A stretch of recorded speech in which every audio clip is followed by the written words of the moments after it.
The moment that gives you away before you ever raise your voice or snap at someone, something happens first, something so fast you never notice it. That split second is where your anger actually gets decided, not after. Most people think they're reacting to what someone said or did. They're not. They're reacting to something that happened inside them seconds earlier, something almost nobody's ever taught them to see. And once you can actually see it, the people who used to set you off stop having any real power over you at all. There's a specific moment, way before you ever feel angry, where the whole thing actually gets decided, and almost no one knows it's happening. But here's where it gets uncomfortable: the people who lose their temper the most aren't the powerful ones. They're usually the ones who feel like they have no control at all. That shift in how you see it changes everything that follows. And once you notice it in yourself, you start noticing it in everyone around you too. You already felt it, back when your reaction was decided a few seconds before you even knew what you were feeling. Here's the part that's harder to accept: nothing about the event itself made you angry. Not the traffic, not the comment, not the person who cut you off. What made you angry was the meaning you attached to it, and that meaning got created in a gap so small you probably never even noticed it existed. Think about the last time someone was late to meet you. 15 minutes go by. 20. By the time they show up, you're already annoyed, maybe even a little cold toward them. But notice what actually happened in that gap between "they're late" and "you're annoyed." Somewhere in there, your mind filled in a reason. Maybe it told you they don't respect your time. Maybe it told you they always do this. Maybe it told you this is exactly the kind of thing that happens to you. None of that came from the lateness itself. The lateness is just a fact, a number of minutes. Everything else, every ounce of the frustration, came from the story your mind wrote to explain it. This is the part most people never examine, because the gap moves so fast it feels invisible. The event happens, and the feeling seems to arrive at the exact same instant, like they're fused together. So you assume the person or the situation caused the anger directly, cause and effect, simple as that. But if you slow it down, you'll notice there's always a translation step in between. Something happens, your mind interprets it, and only then do you feel something. The interpretation is doing all the work, and it's happening so quickly you mistake it for the event itself. Here's why this matters more than it sounds like it should. If the event caused the anger directly, you'd have no control over it. Bad things happen, you get angry, end of story. But if the interpretation is what's actually generating the feeling, that changes everything, because interpretations can be questioned. They can be wrong. They can be replaced. The event is fixed. Someone was late. That already happened and can't be undone. But the meaning you attach to it, that they don't respect you, that this is a pattern, that this says something about how they see you, none of that is fixed. It's just the first story your mind happened to reach for. This isn't about pretending things don't bother you or forcing yourself to stay calm through sheer effort. It's about noticing that there's a decision point most people never realize they're standing in. Right now, you probably can't even locate where that gap is in your own reactions. It happens too fast, too automatically. But that's exactly what starts to change once you know it's there. You stop experiencing your anger as something that just happens to you, and you start seeing it as something built, piece by piece, in a moment you can actually access. And once you can access that moment, a strange question starts to surface, one you've probably never asked yourself before: if the meaning isn't fixed, what else have you been getting wrong about the people who bother you the most? Somewhere along the way, you were probably told to fight your anger, grit your teeth, hold it together, don't let it show. And maybe that's worked, temporarily. But think about how it actually felt. Exhausting. Like holding a door shut against something pushing back twice as hard. That's because you were trying to solve the problem at the exact worst moment to solve it. By the time you feel angry, the decision has already been made. The interpretation already happened. The chemical response is already moving through your body. Trying to talk yourself down in that moment is like trying to stop a wave after it's already broken. You're not preventing anything anymore, you're just managing the aftermath, and managing the aftermath takes an enormous amount of effort because you're fighting something that's already at full strength. This is why willpower alone rarely works long-term. Willpower is a limited resource, it depletes throughout the day the same way physical energy does. So the first few times you white-knuckle your way through anger, it works. You clench your jaw, you count to 10, you manage to stay quiet. But do this every single day, multiple times a day, and something predictable happens. You run out. The 10th interaction of the day gets less willpower than the first one did, and that's usually the interaction where you finally snap, not because that person did anything worse, but because you had nothing left to fight with. Here's the part that actually explains why this keeps happening to smart, capable people who genuinely want to stay calm. They're using the right intention at the wrong point in the timeline. They're trying to intervene after the interpretation has already formed, after the emotional response has already started building. It's like trying to redirect a car after it's already halfway through a turn, technically possible, but it takes way more force than adjusting the wheel a half second earlier would have. The actual leverage point isn't in the moment you feel angry. It's earlier, in that gap where the interpretation gets built in the first place. If you can catch it there, before the story fully forms, you're not fighting anything. You're just choosing a different starting point. But if you wait until you're already angry to start working on it, you've missed the window, and now you're trying to unring a bell that's already rung. This reframes something a lot of people get backwards. Staying calm isn't about being stronger than your anger. It's not a contest of who has more willpower, you or the feeling. It's about where you're putting your attention and when. Someone who never seems to lose their temper isn't secretly suppressing rage better than you are, they're usually just intervening earlier, in a place you haven't learned to look yet. Which raises the obvious next question: if the moment to intervene isn't when you're already angry, what does it actually look like to catch something before it's even fully formed? Here's something worth actually sitting with: the physical rush of anger, the part that feels overwhelming, the part that makes you say things you regret, lasts about 6 seconds. Not 6 minutes. 6 seconds. Everything after that isn't the original reaction anymore, it's you, feeding it. This matters because most people treat anger like a weather system that rolls in and stays for hours. You get cut off in traffic and you're irritated for the whole drive. Someone says something dismissive in a meeting and you're replaying it at dinner. But the actual chemical spike, the flood that narrows your thinking and speeds up your heart, burns off fast. What keeps it alive that long isn't the event. It's the replaying. Every time you go back over what they said, what you should have said instead, how unfair it was, you're not remembering the anger, you're regenerating it, from scratch, over and over. Think about the last time you were genuinely furious about something and then got distracted by an emergency, your kid needed you, or your phone rang with something urgent. Notice how fast the anger dropped once your attention moved somewhere else. That's not because the situation resolved. It's because you stopped feeding the loop, even for a few seconds, and the chemical response had nowhere to go. This is uncomfortable to hear because it means something you probably don't want to hear: a good portion of the anger you feel in a day isn't happening to you. You're generating it, voluntarily, through repetition. Not because you're weak or dramatic, because nobody ever taught you that the initial 6 seconds and the hour of stewing afterward are two completely different processes, requiring two completely different responses. The 6-second window itself isn't really something you can control. It's automatic, wired in, faster than conscious thought. Trying to stop it is like trying to stop a reflex.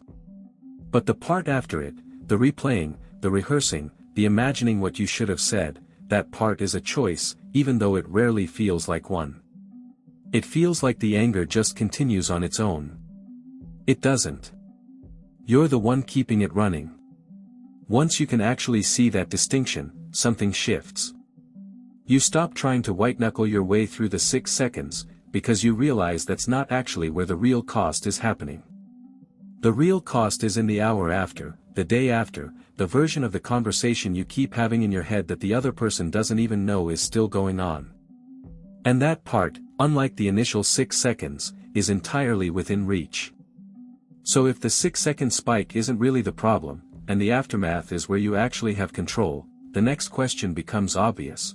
What happens in your mind during that replay that keeps a 6-second event running for hours? Someone doesn't text back for 6 hours. By hour 3, you've already decided what that means. Maybe they're ignoring you. Maybe they're upset with you. Maybe they just don't care as much as you do.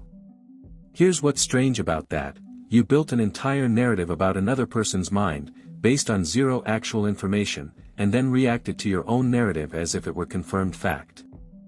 This happens constantly, and almost nobody notices it happening. Your coworker doesn't say good morning, and you assume they're annoyed with you, when they're actually just distracted, running through a problem in their head that has nothing to do with you. Your partner sighs after you ask a simple question, and you assume you've done something wrong, when they're actually just tired from a day you don't even know the details of. In every one of these cases, you didn't respond to what happened. You responded to the story you told yourself about what happened, and the story almost always assumes the worst. There's a reason for this, and it's not that you're paranoid or overly sensitive. Your mind is built to fill gaps quickly, because uncertainty feels unsafe. Not knowing why someone did something is uncomfortable, so your brain manufactures a reason almost instantly, just to close the loop. The problem is, it doesn't pick the most accurate reason. It picks the fastest one, and the fastest one is usually the most self-referential. It makes the ambiguous behavior about you, because that's the interpretation your brain can generate without any extra information. Here's what makes this genuinely costly. You're not just wrong occasionally about other people's motives. You're wrong constantly, and you rarely find out, because the story feels so complete in your head that you stop looking for more information. You get the cold shoulder from a friend, decide they're upset with you, and then start acting slightly distant yourself, which the friend notices, and responds to by pulling back further, which confirms your original story even though your story was never true to begin with. You didn't just misread the situation. You created a version of it that didn't exist before your interpretation, and now it's real. The uncomfortable question this raises is whether you can actually trust your first read on anyone's behavior, especially the people who bother you the most. If your brain's default setting is to fill gaps with the fastest, most self-centered explanation available, then the story that made you angry an hour ago, the one that felt so obviously true, might not have had anything to do with what actually happened. And if that's true, if the story is usually wrong, and you rarely go back to check it, there's a bigger question sitting underneath all of this. What does it say about the people who trigger you the most, if the problem was never really them to begin with? There's a version of anger that looks like strength, raised voice, sharp words, someone clearly in control of the room. But look closer at what's actually happening underneath it, and you'll usually find the opposite. The loudest reaction in the room is rarely coming from the person who feels most in control. It's coming from the person who feels like control is slipping away, and this is the only lever they have left to pull. Think about the times you've reacted the hardest to something. Not mild irritation, real anger, the kind that surprised even you with how intense it was. Chances are, it wasn't when you had options. It was when you felt cornered. Stuck in a situation you couldn't change, dealing with someone who wouldn't listen, watching something important slip out of your hands with no clear way to stop it. The anger wasn't a display of power. It was what showed up when the actual power you wanted wasn't available. This reframes a lot of the difficult people in your life. The boss who explodes over small mistakes usually isn't secure in their authority. Someone truly confident rarely needs to raise their voice to be heard. The relative who dominates every conversation and gets defensive at the slightest disagreement usually isn't operating from strength, they're protecting something fragile, and volume is the only tool they've found that works. Even the driver who screams out their window over a minor mistake is very rarely responding to the mistake itself. They're responding to a day, a week, a life, where they feel like they have no say in what happens to them, and this one moment is somewhere they finally get to react. This doesn't excuse the behavior. Someone's underlying powerlessness doesn't make it acceptable for them to take it out on you. But it changes what you're actually looking at when someone directs their anger your way. You're not looking at strength. You're looking at someone who has run out of better options, and reacted with the only tool available to them in that moment. Here's why this matters for you specifically, not just for understanding other people. If anger shows up most intensely when someone feels powerless, then your own flashes of anger are telling you something too. They're not random. They're pointing at exactly the places in your life where you feel like you have the least control, a relationship where you're not being heard, a situation at work where decisions get made without you, a pattern you keep repeating and can't seem to break. Your anger isn't the problem to solve. It's a signal pointing directly at the actual problem. Which leads to something worth sitting with. If every flash of anger is pointing at a place where you feel powerless, what would it actually look like to go fix the powerlessness instead of just managing the anger it produces? Not everyone bothers you equally. There's probably one specific type of behavior that gets under your skin every single time: someone talking over you, someone being condescending, someone not following through on what they said. Meanwhile, other things that would wreck other people barely register with you. That difference isn't random. It's a map, and most people never bother reading it. The specific things that trigger you aren't just annoyances. They're pointing directly at something you value that isn't being respected. If being interrupted sets you off every time, it's usually not really about the interruption, it's about feeling unheard, and this is just the moment that makes that feeling visible. If being talked down to gets under your skin faster than almost anything else, it's rarely about the specific words someone used. It's about a boundary around respect that keeps getting crossed, and the anger is the alarm going off. Here's why this reframe actually matters. Most people treat their triggers as a list of things to avoid or people to stay away from. Stop hanging around that friend who's condescending. Avoid the meetings where you know someone will interrupt you. But avoidance doesn't make the underlying boundary any clearer, it just means you never have to look at what the boundary actually is, because you've engineered your life around never testing it. Compare that to what happens when you actually study your own reactions instead of just trying to manage them. You start noticing patterns. Maybe it's not interruptions in general, it's specifically being interrupted by people who don't take you seriously in the first place. Maybe it's not condescension broadly, it's specifically condescension from people who haven't earned the right to speak to you that way. The trigger gets more specific the closer you look, and the more specific it gets, the more it starts telling you something real about what you actually need in your relationships and your work. This is uncomfortable because it means your anger isn't just something happening to you that needs managing. It's information you generated yourself, about yourself, and ignoring it doesn't make the underlying issue go away, it just means you keep encountering the same trigger in different disguises, wondering why certain types of people always seem to end up in your life. Once you start treating your triggers as a map instead of a malfunction, something changes in how you relate to the people who set you off. You stop asking how do I stop reacting to this, and start asking what is this reaction actually protecting. And that second question tends to lead somewhere far more useful than the first one ever did. Which brings up something worth genuinely considering: if your anger has been mapping your boundaries this whole time, what has it been trying to tell you about the boundary you've been ignoring the longest? Every time you don't react, every time you let a comment go, hold your tongue, choose the pause instead of the outburst, it feels like nothing happened.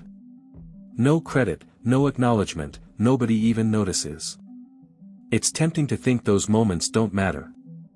They're actually doing more work than almost anything else in your relationships, and you just can't see it because the payoff is delayed. Here's what's really happening underneath the surface. Every reaction you have trains the people around you on what to expect from you. React sharply enough times to a certain kind of comment, and people start walking on eggshells around that topic, not because they respect you more, but because they've learned where the landmine is. Stay steady enough times through the same kind of provocation, and something different happens. People start trusting you with harder conversations, because they've learned you won't blow up. That trust doesn't build in one moment. It builds in the accumulation of hundreds of small moments where you could have reacted and didn't. This is easy to miss because reacting feels immediate and satisfying, while not reacting feels like it costs you something with no visible return. You let a disrespectful comment slide, and it feels like you just absorbed a loss. But zoom out to 6 months, a year, and compare two versions of you, one who reacted every time, one who mostly didn't. The one who reacted has a reputation now, whether they realize it or not. People manage them carefully, share less with them, avoid certain topics. The one who stayed steady has become someone people actually bring their real problems to, because they've proven, moment after moment, that they can be trusted with difficult things. This also changes what happens inside conflicts themselves. When you react, you give the other person a new problem to deal with, your reaction, on top of whatever they originally came to you with. Now instead of addressing the actual issue, everyone's managing your emotional response. When you don't react, the original issue stays the only issue on the table, which means it actually has a chance of getting resolved instead of getting buried under damage control. None of this means suppressing what you feel or pretending things don't bother you. It means recognizing that every non-reaction is a small deposit into something that compounds, the way people see you, the way they trust you, the kind of conversations they're willing to have with you. And like anything that compounds, it's nearly invisible day to day and only obvious once you look back far enough to see the difference. Which brings everything to the actual question underneath all of this: if every one of these moments has been quietly building or quietly costing you something this entire time, what would your closest relationships look like a year from now if you started actually noticing which one you were doing? If you've made it this far, you're already ahead of most people. You understand the gap where interpretation happens before feeling. You know the 6-second window and why the hour after it is the real battlefield. You've seen how your triggers are actually a map, and how every non-reaction compounds into something bigger than the moment itself. But understanding all of that and actually using it in the middle of a real, live situation are two different things, and the piece that connects them is simpler than you'd expect. It's called the name and delay method, and it works in 2 steps. The first step is naming, out loud or silently, exactly what's happening in your body the moment you notice it. Not analyzing it, not judging it, just naming it. My chest is tight. My jaw is clenched. My heart rate just spiked.